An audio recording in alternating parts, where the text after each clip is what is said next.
আসসালামু আলাইকুম। প্রিয় দর্শক, অন্য মঞ্চের আলাপ চাইতায় আপনাদের সকলকে আমন্ত্রণ জানাচ্ছি। প্রিয় বন্ধুরা, প্রীতি, সালাম এবং শুভেচ্ছা নেবেন। জামাতে ইসলামের আমির ডক্টর শফিকুর রহমান তিনি তার দলের বেশ কিছু কেন্দ্রীয় নেতৃবৃন্দকে তার কার্যালয়ে ডেকেছিলেন। সে মানে আমি বলবো এরা থিঙ্ক ট্যাঙ্ক, এদের যে কেন্দ্রীয় পরিষদটা আছে তার মেম্বার কয়েকজনকে তিনি ডেকেছিলেন এবং সেখানে বেশ গুরুত্বপূর্ণ কিছু আলোচনা হয়েছে। সেই মিটিং এ উপস্থিত ছিলেন এমন একজনের একটা সূত্রে পাওয়া খবরে জানতে পারলাম যে ডক্টর শফিকের কণ্ঠ জুড়ে ভীষণ হতাশা ছিল এবং তিনি আহ, তিনি মানে কি বলবো আর কি, মানে এটা যারা ছিলেন তারা আশা করেননি যে এতটা হতাশ কণ্ঠে তাকে কথা বলতে শোনা যায়নি। জামাতে ইসলাম খুব ভালো করেই জানে যে তারা যতই ভারত বিরোধিতা করুক না কেন, বাংলাদেশের আহ, যদি আপনি জিওগ্রাফিক্যালি চিন্তা করেন, তিন দিকে ভারত, একদিকে বঙ্গোপসাগর, এবং বাংলাদেশের রাজনীতিতেও কিন্তু এরকম অবস্থা। এই ভারত কিন্তু বাংলাদেশের রাজনীতির গতি প্রকৃতি নির্ধারণে একটা গুরুত্বপূর্ণ ফ্যাক্টর, এবং জামাত ইসলাম এটা বোঝে বলেই তারা কিন্তু ভারতের সাথে একটা সুসম্পর্ক করার জন্য অনেক চেষ্টা করেছে। জামাতের আমির এর আগে বলেছেনও, ভারতের কাছে তারা বিভিন্ন সূত্রে প্রস্তাব পাঠিয়েছেন যে জামাতে ইসলাম ভারতের সাথে একটা সুসম্পর্ক চায়, কিন্তু ভারত সরাসরি না করে দিয়েছে। ভারত জামাতে ইসলামকে বিশ্বাস করে না। আমরা কয়েকদিন আগে দেখেছি যে হেফাজতের নেতা মামুনুল হক তিনি একটা প্রতিনিধি দল নিয়ে আফগানিস্তানে গিয়েছেন এবং তালেবানের নেতাদের সাথে দেখা করেছেন। সেই বৈঠকের একটা উদ্দেশ্য ছিল যে তালেবান নেতৃবৃন্দের মাধ্যমে ভারতের সাথে একটা যোগাযোগ গড়ে তোলা। আপনারা জানেন যে আফগানিস্তানের যে বর্তমান শাসক গোষ্ঠী রয়েছে তালেবান, তাদের সাথে ভারতের একটা বর্তমানে একটা সুসম্পর্ক বিরাজ করছে, কিন্তু সেই মিশনও তারা ফেল করেছে। অর্থাৎ তালেবান নেতৃবৃন্দের মাধ্যমে ভারতের সাথে একটা সুসম্পর্ক গড়ে তোলার যে চেষ্টা তারা করেছিলেন সেটাও ব্যর্থ হয়েছে। ডক্টর শফিকুর রহমান শেষে যে কথাটি বলেছেন অত্যন্ত গুরুত্বপূর্ণ। তিনি বলেছেন যে এই যে সবকিছু গুছিয়ে আনলাম, এত কিছু করলাম। আপনারা জানেন যে এই যে জুলাই আগস্টের গত বছরের যে জঙ্গি আন্দোলনটা হয়েছিল, জঙ্গি অভ্যুত্থান, জঙ্গি সেনা অভ্যুত্থান, সেটির পেছনে কিন্তু জামাত জড়িত ছিল, শিবির জড়িত ছিল, কিন্তু তারা স্বনামে সামনে আসেনি। সেই জায়গা থেকে বলছে যে এত কিছু করলাম, এবং তারা কিন্তু ক্ষমতায় যাওয়ার স্বপ্নে একদম বিভোর হয়ে গিয়েছিল। ডাকসুতে তাদের প্যানেল জিতিয়েছে, জাকসুতে জিতিয়েছে, ইলেকশন ম্যানিপুলেশন হোক আর যাই হোক, এবং তারা প্রশাসনে বিশ্ববিদ্যালয়ে তাদের লোক বসিয়েছে। সব দিক মিলিয়ে তারা ক্ষমতায় একেবারে চলে গিয়েছে, এরকম একটা অবস্থা। তো সেই জায়গা থেকে তিনি বলেছেন, তাহলে কি আমাদের তীরে এসে তরি ডুবে গেল?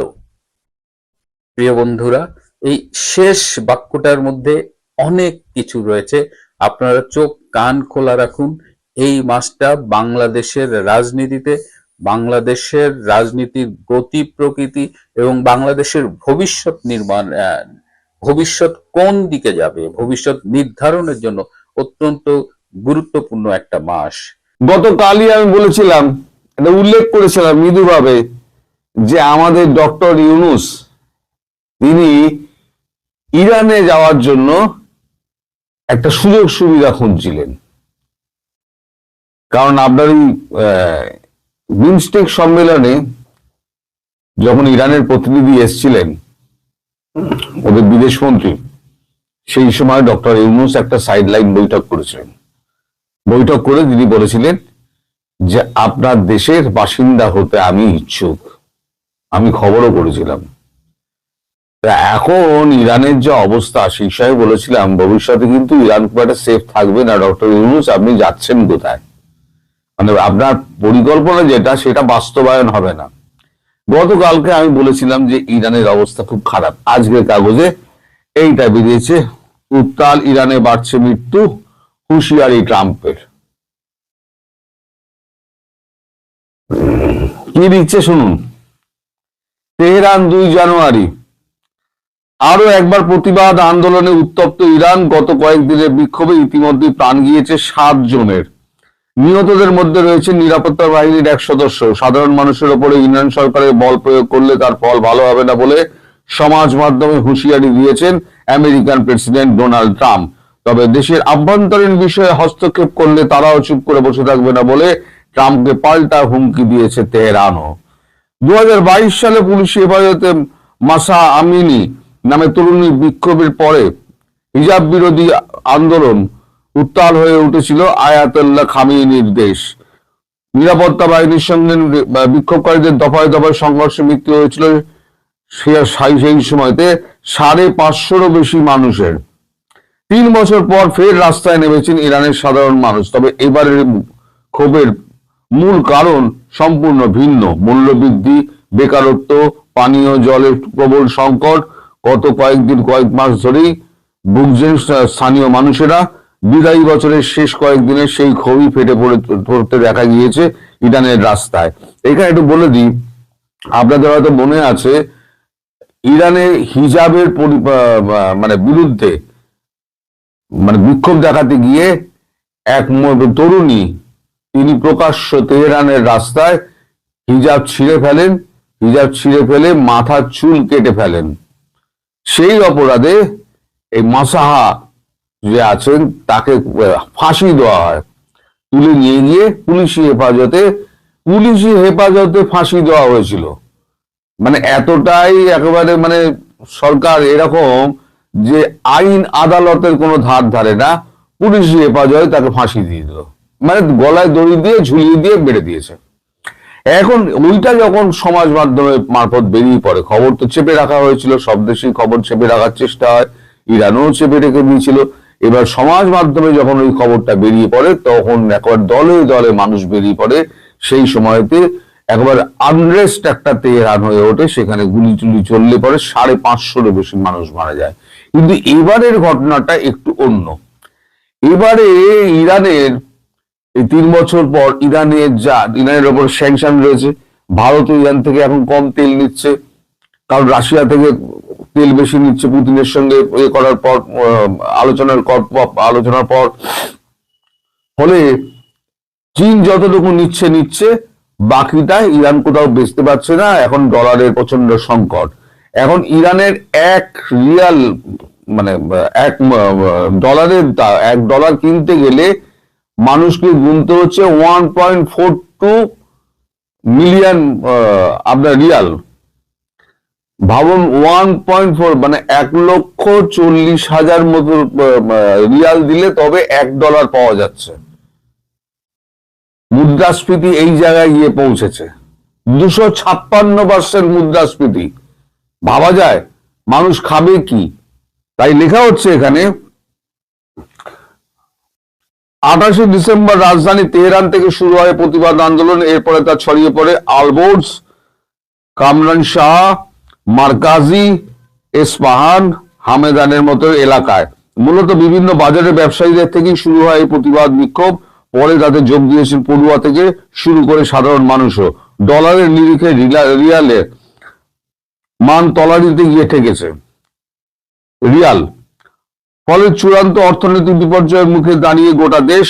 বিক্ষোভকারীরা জানাচ্ছেন তাদের পকেট ফাঁকা, ফ্রিজে খাবার নেই পর্যাপ্ত জলের ব্যবস্থা, বাজার বন্ধ। ফলে মানুষের সব রোষ গিয়ে পড়েছে দেশের সর্বোচ্চ ধর্মীয় নেতা খামেনির ওপর। পথে নেমে বিক্ষোভকারীরা এখন একনায়কের মৃত্যু, খামেনির মৃত্যুর মতো স্লোগান তুলছে।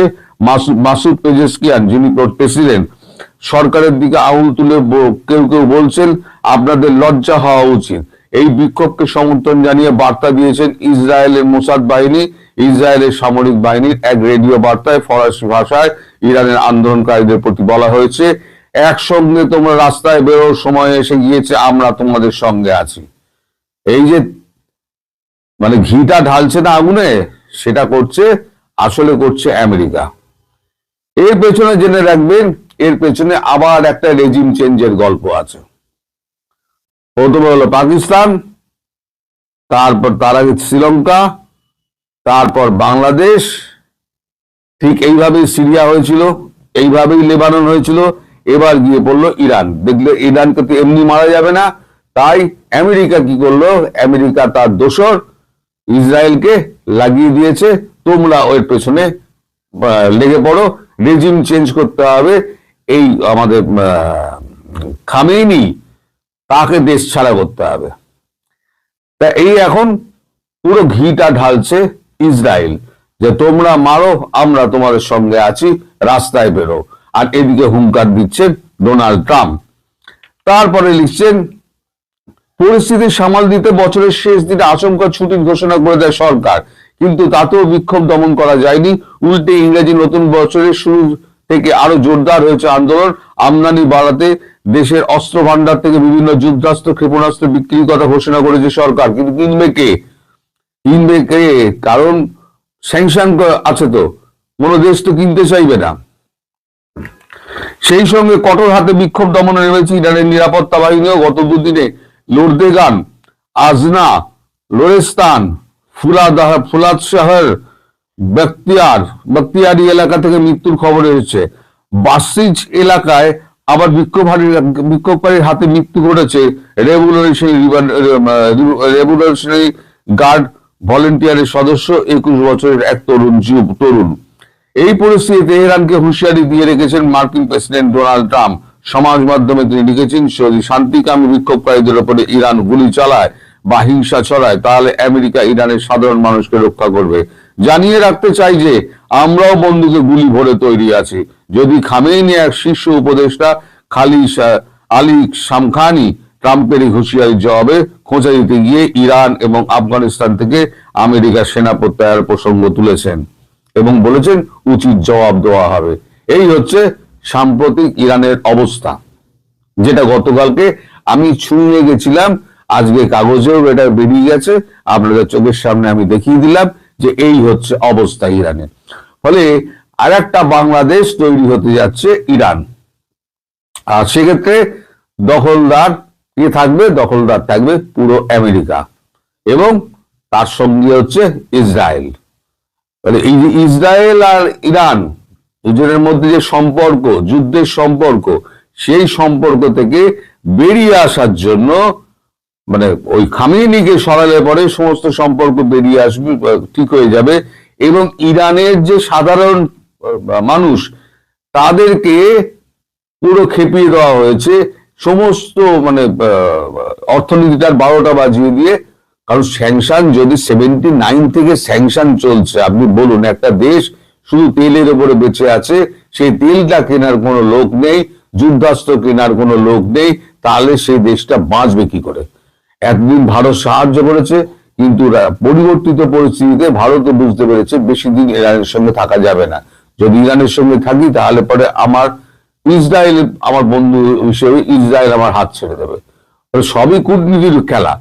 ভারত চুপচাপ নিজের ডিসিশন নিয়ে, ভারত রাশিয়া থেকে, মিডল ইস্ট থেকে ভারত তেল আমদানি করছে, ইরানের থেকে করছে। যেহেতু ইরানের একদম অর্থনীতি বসে গেছে, তাই ইরানের থেকে তেল আমদানি কমালেও কিছুটা আমদানি বজায় রেখেছে এবং যতটা বাড়ছে ভারতবর্ষ তাকে খাবার দাবার জুগিয়ে দেওয়ার চেষ্টা করছে। কিন্তু একটা পুরো দেশের মানে কয়েক কোটি দেশের মানে ইরানের জনসংখ্যা আমার ঠিক জানা নেই কত জনসংখ্যা আছে, পুরো দেশটাকে খাওয়ানোর ক্ষমতা তো ভারতবর্ষের নেই। তার অন্যান্য কমিটমেন্ট রয়েছে, দেশের মানুষের প্রতি কমিটমেন্ট রয়েছে, বিদেশের যে সমস্ত মানুষগুলো রয়েছে, আবার ব্যবসার কমিটমেন্ট রয়েছে। সমস্ত কিছু সামলে ইরানকে পুরো দেশটাকে খাওয়ানো সম্ভব নয়। ফলে ইরানের এখন $1 কিনতে গেলে খরচা হচ্ছে 1,40,000 আপনার রিয়াল। কোনো মানুষের পক্ষে কি সম্ভব? ফলে এই স্যাংশনের প্যাচে এবং ইসরায়েলের যুদ্ধটাকে ইরানের বিরুদ্ধে থামানোর জন্য আমেরিকা আবার একটা রেজিম চেঞ্জের খেলায় নেমে পড়েছে এবং খুব শিগগির দেখবেন এই পেজেশকিয়ান সহ এই আমাদের আয়াতুল্লাহ খামেনি তিনি সব সম্ভবত 7 দিনের মধ্যে খুব পালাবেন। এছাড়া তাদের বাঁচার কোনো উপায় নেই। যদি দেশে থাকেন জনতার হাতে মার খেয়ে মরে যাবেন। ফলে আমি যেটা বলেছিলাম, ইউনূস সাহেব আপনি যাবেন কোথায়? আপনার সব রাস্তা বন্ধ। তুর্কির এখন অবস্থা খুব খারাপ। তুর্কি খাবার পাঠাচ্ছে চিঠির পর চিঠি, খালি প্লেন পাঠিয়েছে, খাবার দাও, খালি প্লেন ফিরে গিয়েছে। ভারতবর্ষ বলেছে খাবার দেবো না। শত্রুতা এবং বন্ধুত্ব একসঙ্গে চলে না, একটা পথে চলতে হবে। হয় তুমি বন্ধু হও, হয় তুমি শত্রু হও। যদি শত্রু হও, শত্রুর মতো ব্যবহার পাবে, আর বন্ধু হলে বন্ধুর মতো ব্যবহার পাবে। তুমি শত্রুতাও করবে আবার বন্ধুত্বের হাত বাড়াবে, দুটো একসঙ্গে হবে না। ভারতবর্ষ ফিরিয়ে দিয়েছে। আমি জানি না আগামী দিন বাংলাদেশের সঙ্গে ভারতবর্ষের সম্পর্ক কোন দিকে যাবে, বিশেষ করে এই 12ই ফেব্রুয়ারি যে ঘটনাটা হওয়ার কথা আছে। যদিও আমি বারবার বলছি যে ইলেকশন হবে না, কোনো মতে ইলেকশন হবে না। ইলেকশন হওয়ার মতো কোন রকম চিহ্ন এখনো পর্যন্ত সাস্টেন করছে না। মানুষের মধ্যে কোনো উত্তেজনা দেখছেন, ইলেকশন নিয়ে আলোচনা দেখছেন, কিচ্ছু না। ভোট হবে, তার গণনার দিন, ফল প্রকাশের দিন, কিচ্ছু নেই। আসলে একটা মূল্য ঝুলিয়ে রাখা হয়েছে, একটা জাতীয় সরকার গড়ার একটা চেষ্টা করা হচ্ছে। সেই জাতীয় সরকার যদি গড়ে, তাহলে মানে তারেক রহমানের কপালে অশেষ দুর্গতি আছে। সেই জন্য মনে করিয়ে দেওয়া হয়েছে যে 71 সাল যদি সাস্টেন করতে না পারেন, তাহলে 71 সালের পুনরাবৃত্তি ঘটবে, ইতিহাসের পুনরাবৃত্তি ঘটবে। আগামী নির্বাচনে ব্যাপক কারচুপির মাধ্যমে বিএনপিকে জিতিয়ে দেওয়ার চেষ্টা হবে, এই ধরনের একটা আলাপ তোলার চেষ্টা হচ্ছে। এটা যেমন দেশের ভেতর থেকে, এটা তেমনি দেশের বাইরের গুরুত্বপূর্ণ ইনফ্লুয়েন্সাররাও আস্তে আস্তে বলতে শুরু করেছেন। আমি ধারণা করি সময় যত যেতে থাকবে এই ব্যাপারে কথা তত বাড়বে, এবং বাড়তে বাড়তে নির্বাচনের পর এটা নিয়ে জল ঘোলা করার চেষ্টা হবে। আমি খুব কনফিডেন্টলি এটা মনে করছি, কারণ দীর্ঘদিন থেকে এই ধরনের একটা গ্রাউন্ড তৈরির চেষ্টা আসলে আমি দেখছি। কেন কথাটা মনে হলো পরে আসছি, তার আগে সামনে নির্বাচনটা কেমন হতে পারে সেটা নিয়ে একটু কথা বলা যাক। মানে আগামী নির্বাচনটা ডক্টর ইউনূস যেভাবে বলছেন ইতিহাসের শ্রেষ্ঠতম নির্বাচন হবে, আমি এটা আসলে মনে করি না। আগামী নির্বাচনটা ইতিহাসের শ্রেষ্ঠ নির্বাচন হবে না। কিছু সহিংসতা হওয়ার সম্ভাবনা আসলে আমি দেখছি, বিশেষ করে যে জায়গাগুলোতে বিএনপি এবং জামায়াতের শক্তি বেশ কাছাকাছি আছে। আর বিএনপির যদি কোনো কোনো জায়গায় বিদ্রোহী প্রার্থী থেকে যায়, বিএনপির বিদ্রোহী প্রার্থী অনেক বেশি থাকবে কিনা জানি না, যেটা হয় আর কি, একটা দল যখন প্রায় নিশ্চিতভাবেই নির্বাচনের পর ক্ষমতায় আসছে, সেখানে বিদ্রোহী প্রার্থী হওয়ার প্রবণতা কম থাকবে, কিন্তু তারপরে হতে পারে। ফলে দুজন শক্তিশালী বিএনপির প্রার্থী, একজন ধানের শীষ আর একজন যদি বিদ্রোহী প্রার্থী থেকে থাকেন, তাদের মধ্যেও সংঘাতের সম্ভাবনা থাকতে পারে, এটাকে উড়িয়ে দেওয়া যাবে না। এবং সংঘাতের সম্ভাবনা এই কারণেই সম্ভবত বাড়বে যে সরকার খুব ভালো ডেটারেন্ট দেখাতে পারবে না। মানে যেটা হয় আর কি, একটা অপরাধের ডেটারেন্ট হচ্ছে কোনো একটা অপরাধ ঘটার সাথে সাথে তাদেরকে, যারা অপরাধ সংগঠিত করেছেন তাদেরকে আইনের আওতায় আনা, দৃষ্টান্তমূলক শাস্তি দেয়া। এগুলো করলে আসলে এই ধরনের অপরাধ করতে অন্যরা আর প্রলুব্ধ হয় না, তারা এটা থেকে দূরে থাকার চেষ্টা করে। তো সেই ঘটনা ঘটবে কিনা সেটা আমরা নিশ্চিত নই, কারণ ডক্টর ইউনূস সরকার আসলে এই ক্ষেত্রে খুব ভালো পারফর্ম করছেন না। আমি প্রায় বলি যে আমাদের সেনাবাহিনী যেহেতু মাঠে আছেন, তাদেরও আসলে আরও প্রোঅ্যাক্টিভ হতে হবে। না হলে এই নির্বাচন যদি সহিংস হয়, এই নির্বাচন যদি ভালো না হয়, তাহলে তার দায় তাদের উপরে পড়বে। কিন্তু প্রশ্ন হচ্ছে, প্রশাসন, পুলিশ, সরকার মিলে বা বিএনপি গায়ের জোরে নির্বাচন প্রভাবিত করবে, নির্বাচনকে তার দিকে নিয়ে আসার চেষ্টা করবে কিনা, বা উল্টো এই প্রশ্ন করে রাখতে চাই, নাকি সরকারেরই একটা অংশ চাইবে জামায়াতের পক্ষে এই ধরনের কাজ করতে। শেষে জবাবগুলো দেবো, কিন্তু তার আগে যে বলছিলাম দীর্ঘদিন থেকে একটা গ্রাউন্ড তৈরির চেষ্টা আছে, সেই চেষ্টাটার কথা একটু বলা দরকার। আমরা খেয়াল করব জামায়াত আগামী নির্বাচন জিতে যাবে, এই ধরনের একটা হাইপ দীর্ঘদিন থেকে তোলার চেষ্টা হচ্ছে। আমরা প্রায় দেখব ফেসবুকে নানা রকম পোল করা হচ্ছে, এটা বহু মানে 5 আগস্ট পরবর্তী সময়ে বহু দেখলাম। আমাকে অনেকে পাঠিয়ে দেখিয়ে বলছেন বিএনপির তো অবস্থা খারাপ, জামাতের অবস্থা খুব ভালো মনে হচ্ছে। এর মধ্যে অনেকেই আছেন যারা আসলে জামাত সমর্থক নন, বরং জামাত জিতে যেতে পারে এটা তারা ভয় পান। তো এরকম প্রচুর পোল আপনি দেখবেন। আমি সবাইকে বলি প্রায় যে আপনি নিজেও একটা পোল খুললেই দেখবেন জামাত ক্ষমতায় আসছে, তারা বেশি সিট জিতছে, এটা অন্তত 3 গুণ বিএনপির চাইতে। বা ইদানিং আমি দেখছি জনাব তারেক রহমান দেশে আসার পর প্রধানমন্ত্রী হিসেবে কাকে পছন্দ করেন, জনাব তারেক রহমানের ছবি, জনাব ডাক্তার শফিকুর রহমানের ছবি দিয়ে, একটাতে ধরুন হার্ট সিম্বল আর একটাতে লাইক সিম্বল দিয়ে বলছে আপনারা ভোট দিন। দেখা যাবে ওখানেও 2 গুণ 3 গুণ ভোট পাচ্ছেন ডক্টর শফিকুর রহমান জনাব তারেক রহমানের তুলনায়। সো এইভাবে আমাদের সোশ্যাল মিডিয়াতে একটা ন্যারেটিভ এস্টাবলিশ করার চেষ্টা করা হচ্ছে যে জামাত এবার ক্ষমতায় চলে আসবে বা খুব কাছাকাছি চলে এসছে। এখন তাদের সাথে এনসিপি যুক্ত হয়েছে, এনসিপি যুক্ত হবার কারণে এটা আরও সুবিধাজনক অবস্থায় তারা চলে গেলেন, সুতরাং তারা জিতে যাবে, এটা একটা ভাইব দেওয়ার চেষ্টা হচ্ছে। 2-1টা জরিপ এসছে আমাদের সামনে, সেগুলো তো কখনো দেখা গেছে যে তাদের অবস্থা ভালো। এইসব কিছুকে একত্র করে এই ন্যারেটিভটা তৈরি করার চেষ্টা হচ্ছে। এটা দুটো লাভ আছে। একটা হলো তারা যখন জনগণের সামনে এটা তুলে ধরার চেষ্টা করছেন যে ওরা ক্ষমতায় চলে আসতে পারে, তাহলে জামাতের এটা নির্বাচনে ভালো ফলাফল করতে সাহায্য করে। এটা হয় অনেক সময়। আর সাধারণত বাংলাদেশের লোকজনের প্রবণতা এরকম, তারা তার কনস্টিটিউয়েন্সিতে এমন কাউকে নির্বাচিত করতে চায় যে সরকার গঠন করবে। এটা আমি বলছি ফ্লোটিং ভোটের কথা। সাধারণ ভোটাররা, মানে কতগুলো তো হার্ডকোর ভোটার আছে, তারা তার দলকে ভোট দেবেই পরিস্থিতি যাই হোক না কেন। কিন্তু মাঝে যে ভোটাররা আছে তারা অনেকগুলো জিনিস হিসাব নিকেশ করে। ইনকামবেন্ট সরকার যদি থাকে, এখানে এবার সেটা কাজ করছে না, অ্যান্টি ইনকামবেন্সি ফ্যাক্টর থাকে। তার ছাড়াও যেটা থাকে সেটা হলো কি সুবিধা পাবে কি সুবিধা পাবে না, এবং ওই সিদ্ধান্তটা মানার চেষ্টা করে যে দল ক্ষমতায় থাকবে সেই দলের এমপি বেটার উন্নয়ন করতে পারবে। এগুলোর বিরুদ্ধে আমরা অনেক সময় কথা বলেছি, এমপির কাজ উন্নয়ন করা না, তার কাজ একেবারেই ভিন্ন, কিন্তু তারপর আমাদের দেশে এটা চলছে এবং আরও বেশ কিছুদিন হয়তো চলবে। তো ফলে এটা তার নির্বাচনে নির্বাচিত হওয়ার ক্ষেত্রে ভোটারদেরকে প্রলুব্ধ করতে পারে যে না, যেমন যেহেতু ক্ষমতা চলে আসতেই পারে তাই তার প্রার্থীকে ভোট দেওয়া যাক। আদারওয়াইজ সে যদি অনেক পিছিয়ে থাকে, অনেক সময় এটা হয় যে তার প্রার্থীকে তার হয়তো পছন্দ হচ্ছে, কিন্তু সে মনে করলো যে একে ভোট দিয়ে তো লাভ নাই, ওর দল তো ক্ষমতায় আসবে না, সুতরাং বিএনপি যেহেতু ক্ষমতায় আসবে তার প্রার্থীকে দেই। সো এটা একটা ট্রিক, এই হাইপের মাধ্যমে তারা তাদের ভোট এবং সিট বাড়ানোর চেষ্টা করছে। কিন্তু যে কথাটা বলছিলাম, এটাই আসলে তারা ব্যবহার করবে এই ভোটকে প্রশ্নবিদ্ধ করার জন্য। আমরা ধরে নিলাম যে দল ক্ষমতায় চলে আসতে পারে বলে আলাপ তোলা হচ্ছে, সেই দল এনসিপি আসার আগে সেই দল 25-30 সিট পেল, 40 সিট পেল, টেনে টুনে গায়ের জোরে যদি আমি এটাকে বাড়িয়ে 50 সিটও বলি, মানে আমার কাছে মনে হয় না জামাতের সাথে যে ইসলামিস্টদের জোট ছিল তারা 50 সিটও পাবে। তারপরে বাড়িয়ে বললাম, এনসিপি যোগ হওয়ার পর আরও কিছু বাড়লো, তারপরও সেটা কি কই দাঁড়াবে?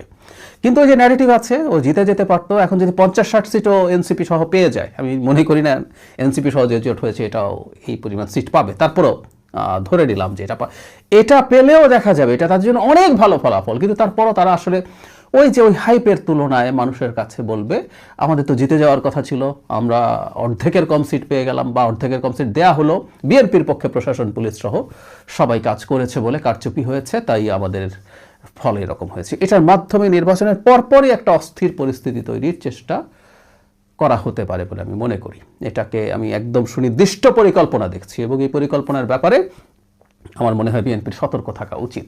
আর যে কথাটা বলছিলাম, কারচুপি বরং প্রশাসনে জামায়াতের যে পরিমাণ ইনফিলট্রেশন হয়েছে, তাদের যে পরিমাণ লোকজনকে বিভিন্ন দায়িত্বে বসানো হয়েছে, এবং আমি গতকালই একটা ভিডিওতে জানিয়েছিলাম একজন খুবই সিনিয়র সাংবাদিকের রেফারেন্সে তিনি অন রেকর্ডে কথা বলেছেন যে নাহিদ ইসলামকে সরকারের একজন উপদেষ্টা বারংবার ক্রমাগত চাপ দিচ্ছেন জামাতের সাথে জোট করার জন্য। সো যে সরকারে জামাতের এরকম সমর্থক আছেন, আরও আছেন, আমরা আসলে জানি, আমি প্রত্যেকের নাম বলতে যাচ্ছি না, বা অন্তত তীব্র বিএনপি বিদ্বেষী আছেন, তারা সবাই মিলে তো জামাতের পক্ষে কাজ করার সম্ভাবনা আছে।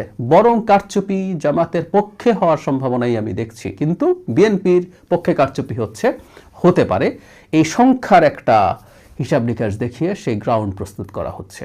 এই ব্যাপারে সতর্ক থাকা দরকার আছে, এবং সরকার, বিশেষ করে প্রধান উপদেষ্টা, আমাদের একটা কথা মনে রাখতে হবে, দিনের শেষে তিনি সবচেয়ে বেশি প্রশ্নবিদ্ধ হবেন। প্রশ্ন বিএনপি তুলুক আর জামায়াত তুলুক, নির্বাচন খারাপ হয়েছে এবং সেটা নিয়ে যদি মাঠে কোনো রকম কোনো অস্থিরতা তৈরির চেষ্টা হয়, সেই নির্বাচনকে যদি প্রশ্নবিদ্ধ করা হয়, ডক্টর ইউনূস সবচেয়ে বেশি প্রশ্নের মুখে পড়বেন। তিনি দেশ ভালো চালাননি, আমি প্রায় বলি তার কাছ থেকে প্রত্যাশা আমি অনেক কম রেখেছিলাম, তারপরও সেই কম প্রত্যাশারও আশপাশে তিনি যেতে পারেননি। কিন্তু তারপরও ছাড় দেই, অভ্যুত্থান পরবর্তী রাষ্ট্রগুলোর কী ধরনের সংকট হয় সেটা মাথায় রেখে। কিন্তু নির্বাচনটাও তিনি যদি ঠিকঠাক মতো করে যেতে না পারেন, সেটা যদি সিরিয়াসলি প্রশ্নবিদ্ধ হয়, তিনি খুব বড় বিপদে পড়বেন। তার সারা জীবনে অর্জিত যে রেপুটেশন, সেটা আর কিছুই থাকবে না। তার ব্যর্থতা তো আছেই, মাঝখানে দেখা যাবে তিনি তার ব্যক্তিগত বেশ কিছু জিনিস ঠিকঠাক করে নিয়েছেন, গ্রামীণের আইনগত জটিলতা, কিছু অনুমোদন তিনি তার প্রতিষ্ঠানের পক্ষে নিয়েছেন।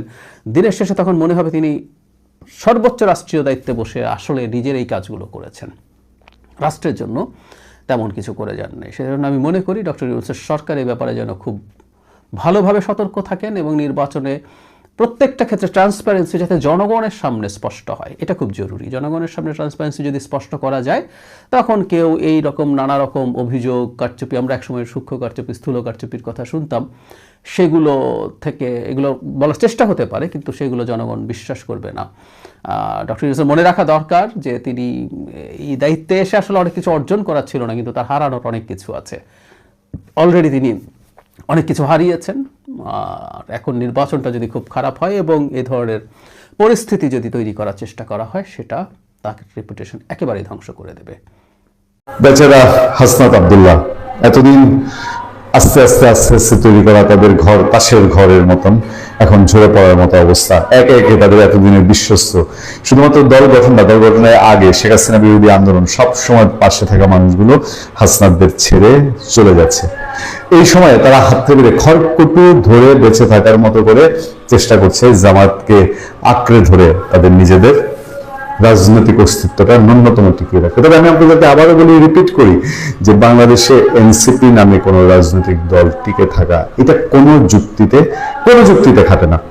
দেখেন, আওয়ামী লীগ এবং বিএনপি এই দুই রাজনৈতিক দলের যে জনভিত্তি, যে অস্তিত্ব, যে তৃণমূল সমর্থন, সেই দলগুলোই 40-50 বছর বয়স হওয়ার পরেও একদল আরেক দল ক্ষমতায় আসলে পরে মুষড়ে যায়, দুমড়ে যায়, মুচড়ে যায়, তারপর কোন রকম ঘুরে ফিরে আবার মেরুদণ্ড সোজা করে দাঁড়ায়। সেখানে এই এনসিপি যে এখানে দাঁড়িয়েছে, চাঁদা, ভাগবাটোয়ারা, অভিযোগ, অনিয়ম, বিভিন্ন নিয়োগ, এসবের উপর দিয়ে সেই সংগঠনে দাঁড়ানো খুব মুশকিল।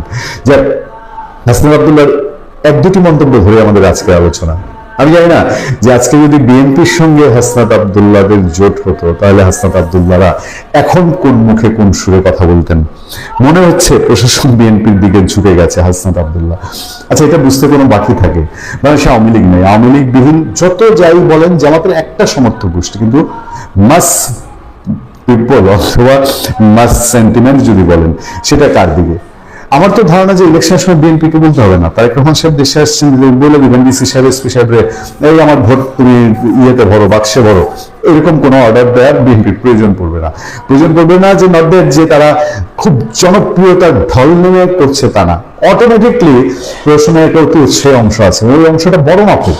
এই অতি উৎসাহী অংশ যখন দেখবে যে বাংলাদেশে তো সামনের নির্বাচনে তো বিএনপি ক্ষমতায় আসবে, তখন তারাই উৎসাহী হয়ে বিএনপির জন্য যা যা করার করে দিবে। হাসনাত বোধহয় এটা বুঝতে একটু দেরি করে ফেলেছে, অথবা বুঝেও না বুঝার ভান করে এখন যেহেতু জামাতের ঘরে গিয়েছে, ফলে অনিবার্য পরাজয়ের হাতছানি বা অন্য কোনো উদ্দেশ্যে এই কথা বলছেন যে আমাদের কাছে মনে হচ্ছে প্রশাসন বিএনপির দিকে ঝুঁকে গিয়েছে, এমন মন্তব্য করেছেন কুমিল্লা 4 দেবিদ্বার আসন থেকে ত্রয়োদশ জাতীয় সংসদ নির্বাচনে জাতীয় নাগরিক পার্টির প্রার্থী হাসনাত আব্দুল্লাহ।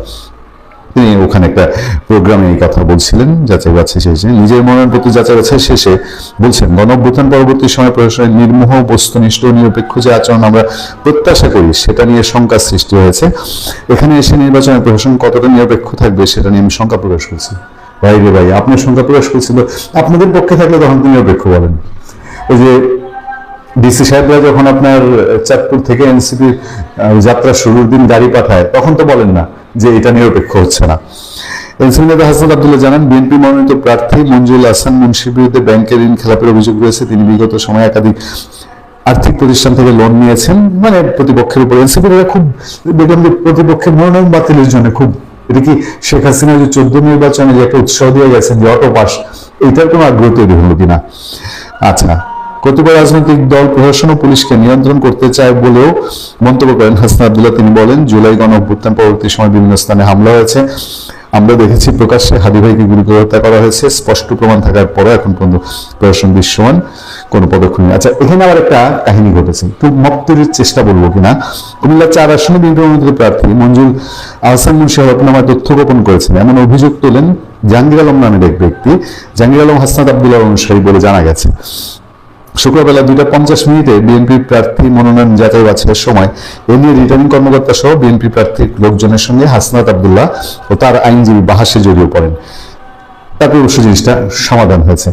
ইন্টারেস্টিং কি জানেন, যে হাসনাত আব্দুল্লাহ এখন যেটা, আমি কি এটাকে ফাদার সংগঠন বলবো না মাদার সংগঠন বলবো, জামাত ইসলামী, তাদের নেতা শাহজাহান চৌধুরী চট্টগ্রামে যখন হুঙ্কার দেন যে প্রশাসন আমাদের কথা উঠবে বসবে, আমাদেরকে প্রোটোকল দিবে, আমাদের সমস্ত অর্ডার শুনতে হবে, কই তখন তো হাসনাত আব্দুল্লাহর এই ডায়লগ শুনি নাই যে কেন জামাতের শাহজাহান চৌধুরী এসব কথা বললেন, নাকি তলে তলে আগেই ফিক্স আপ করা ছিল যে ভবিষ্যতে এনসিপি জামাতের সঙ্গে যাবে, ফলে জামাতের কোন নেতা বা বড় নেতা দায়িত্বশীল নেতার কথায় কান দেওয়া যাবে না। যাক, আমি এর আগে একটা আলোচনা আপনাকে বলছি যে এনসিপি প্রার্থীরা আমরা দেখছি যে জাতীয় পার্টি, বিএনপি এসব প্রার্থীর মনোনয়ন বাতিল নিয়ে তারা বেশ চিন্তিত, দুঃখিত, মনোনয়ন বাতিল নিয়ে চিন্তিত।